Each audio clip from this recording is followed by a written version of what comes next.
ధనుష్, నాగార్జున, శేఖర్ కమ్ముల ఈ ముగ్గురి కాంబోలో సినిమా వస్తుందనగానే అంచనాలు భారీగా పెంచేసుకున్నారు మూవీ లవర్స్. మరి అభిమానుల అంచనాలని ఈ సినిమా అందుకుందా? ధనుష్, నాగ్, రష్మికల కాంబో సిల్వర్ స్క్రీన్ పై అలరించిందా? Let's watch it. Sekhar Kammula Anand, happy days, Godavari, Fida లాంటి సినిమాలతో టాలెంటెడ్ గా పేరు తెచ్చుకున్న ఈ సెన్సిబుల్ డైరెక్టర్ లేటెస్ట్ గా తెరకెక్కించిన cinema Kubera. Dhanush, Nag, Rashmika lead roles లో చేసిన ఈ సినిమా ఈ రోజు థియేటర్లోకి వచ్చిన విషయం తెలిసిందే. మరి భారీ అంచనాలతో రిలీజ్ అయిన ఈ సినిమా కథా కమామిషు ఏంటో ఓసారి చూసేద్దాం. అత్యంత ధనవంతుడికి, ఏమీ లేని పేదవాడికి మధ్య జరిగే పోరాటమే కుబేరా చిత్రం. వేరువేరు వ్యాపారాల ద్వారా వేల కోట్ల రూపాయలు సంపాదించిన బిజినెస్ మెన్ తన సంపద మరింత పెరగాలన్న ఆలోచనతో దీపక్ సహాయంతో ఒక కుట్ర చేస్తాడు. సిబిఐ ఆఫీసర్గా పనిచేస్తోన్న దీపక్ ఒక లక్ష్యం కొరకు కొంతమంది బిచ్చగాళ్లను రిక్రూట్ చేసుకోగా వాళ్లలో దేవా కూడా ఒకడు. అయితే దేవా చేసిన ఒక పని వల్ల దీపక్కి సమస్యలు ఎదురవుతాయి.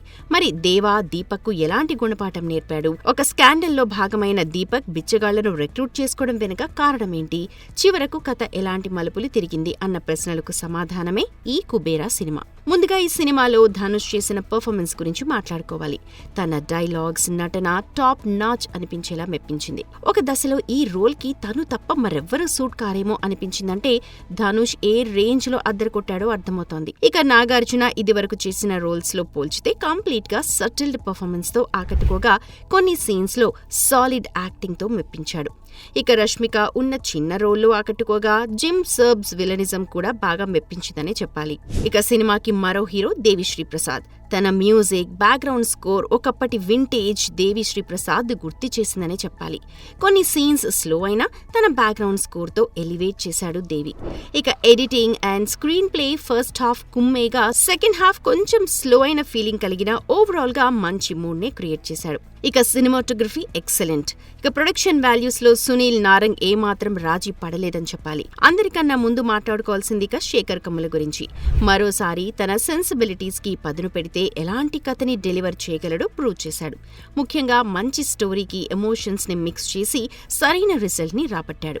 అయితే సినిమా లెంత్ కాస్త ఎక్కువగా ఉండటం, ఇంకొన్ని చోట్ల డ్రాగ్ ఆన్ అయిన ఫీలింగ్ తప్పితే కుబేరా ఎక్కడా అంచనాలను తప్పలేదని చెప్పాలి. అయితే ఎడిటర్ ఇంకొంచెం కథకి కత్తెరకి పంచెప్పుడుంటే రెస్పాన్స్ ఇంకాస్త సాలిడ్ గా ఉండేది. ఈ ఇయర్ ఇప్పటి వరకు వచ్చిన బెస్ట్ మూవీస్ లో ఇది నిలిచిపోతుందని చెప్పొచ్చు. చూడాలి, మంచి కథలు రావట్లేదన్న ఆడియన్స్ ఈ సినిమాకి మరి ఏ రకమైన సక్సెస్ అందిస్తారు. For more videos like this, subscribe Big TV channel.